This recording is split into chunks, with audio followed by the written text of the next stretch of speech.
Iran allegedly is covertly being overthrown by the U.S. government with the help of foreign intelligence agencies as well as the Central Intelligence Agency.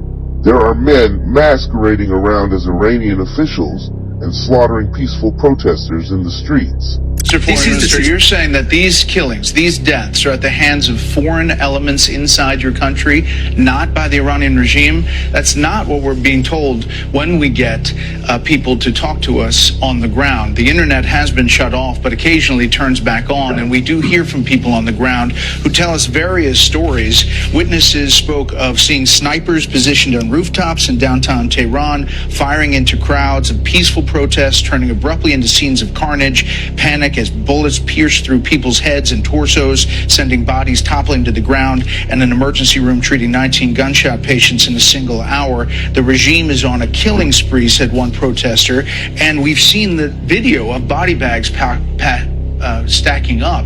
You were saying that all of this is because you're not in control of your country and foreign elements are killing people inside your country? No, I'm telling you that it was a fighting between our security forces and terrorist elements who had a plan to create a big number of killings in order to provoke President Trump to enter into this conflict and start a new war against Iran. And that was exactly an Israeli plot.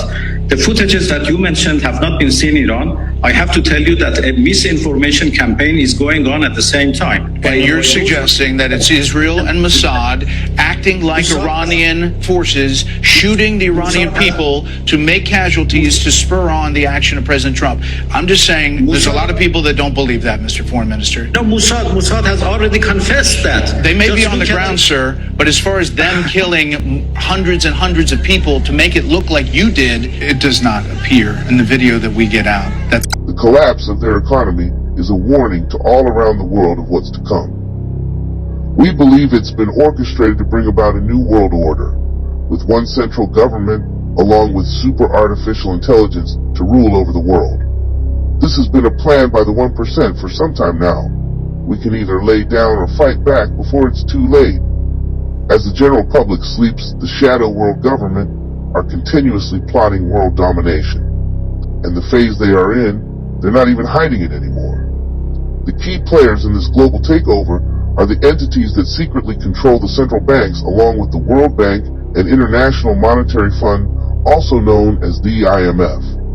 They have been manipulating the world's markets through false flag events, inside trading, propaganda, and creating debt slaves through outrageous interest rates, pyramid schemes, price gouging, and influencing government regulations across the globe.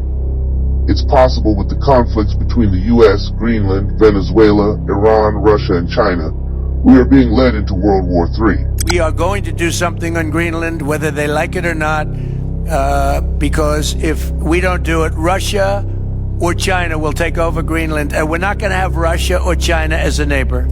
Okay? With President Donald Trump invading Venezuela, kidnapping President Nicolas Maduro and his wife, while taking over their oil operations, proved to be a threat. Both Russia and China, who frequently bought tons of Venezuelan oil for years at a discount. Along with the digital currencies race and worldwide energy crisis, we have a recipe for a major world war between superpowers.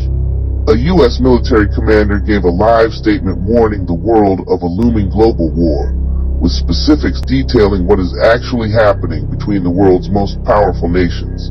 Urgency is essential.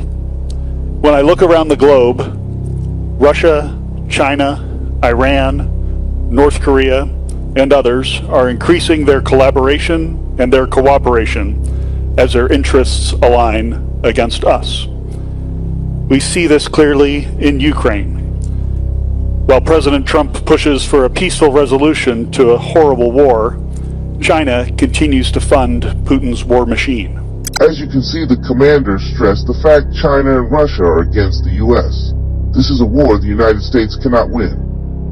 But the 1% have been planning this for over 3 decades. The dismantling of the United States. They hate the U.S. Constitution and the rights the U.S. citizens possess. The 1% comprise mainly of private bankers, execs, and intelligence agencies, have been controlling the Oval Office. as well as Congress since the Federal Reserve Act in the 1900s. Their vendetta has always been against the U.S. citizens and their rights, and have been working diligently to shut down our Bill of Rights, especially our freedom of speech and right to bear arms. They rather see the U.S. fall to foreign powers like Russia and China before they allow American citizens to continue living under the U.S. Constitution. And every president since Woodrow Wilson has been on board with the 1% in their agenda, with the exception of John F. Kennedy. And we all seen what happened to him. Iran continues to supply technology and weapons. And North Korean combat troops remain in Russia on Ukraine's border. And of course, there's a confluence between Russia, Iran, and Venezuela and their dark fleet of oil tankers that is helping to fund the war. In the Arctic and the high north, we see a similar trend. Russian and Chinese vessels are conducting more and more joint patrols. Chinese icebreakers and research vessels are in Arctic waters, and their research is not for peaceful purposes. It's to gain a military advantage.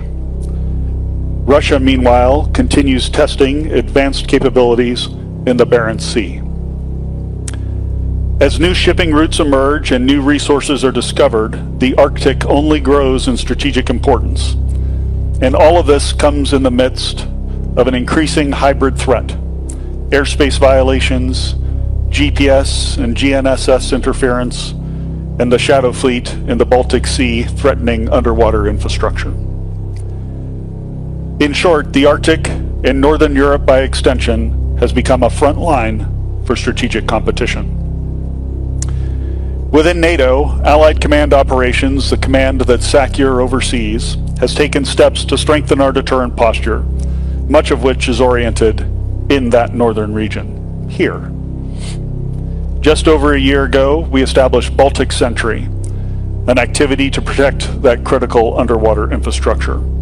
In this past fall, we developed Eastern Sentry to increase our agility and further integrate our air and missile defenses on the eastern flank.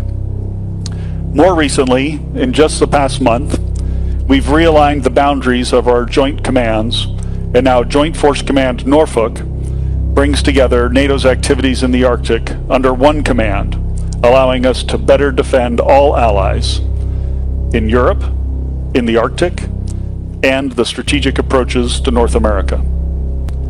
Allies are also working together closely on Arctic issues. At a recent Arctic Chief of Defense conference, we agreed to increase our understanding of activity in the Arctic, to enhance our domain awareness, and to increase our own activities and U.S. in danger of being invaded by Russia and China? Are Americans prepared for the conflicts its government is starting all around the globe? Let us know in the comments below. If America falls today or tomorrow, how would that impact the globe? I believe the USA is the last piece of the puzzle before the 1% accomplish their one world government and new world order. Once America falls, the whole world will collapse behind it like a domino effect. And that's when they will attempt to create order out of chaos and implement their new super artificial intelligence systems, which will control, manage, and surveil what's left of humanity, locking us into a digital prison. This is our last attempt to wake up the masses to stop this wicked plan.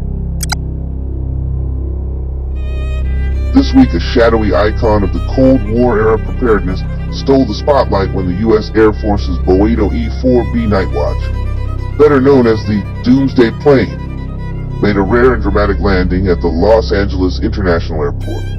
Onlookers spotted the massive modified 747 jet touch down on Wednesday evening in what is widely reported as its first public appearance in its 51 years of history.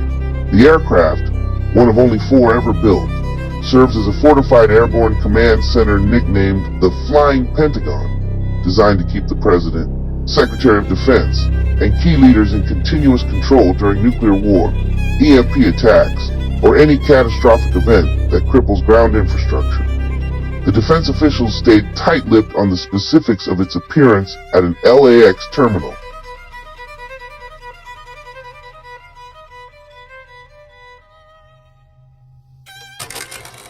Please like and share this video to get the message out to the masses. If you want to support this channel, visit nightandayherbals.com. We have the best organic, chemical-free herbal products on the market, from CBD in the form of pre-rolls, herbal cigarettes, vapes, and body butters and lotions. We also sell hair care and skincare products, detoxes, wild organic sea moss, and much more. Again, that's nightandayherbals.com. Until next time, toodles. But still shop online. Night and Day Herbals is your dream come true. Discover premium herbal soaps, shampoos, and CBD products. All organic, all for you. Shop now at nightandayherbals.com.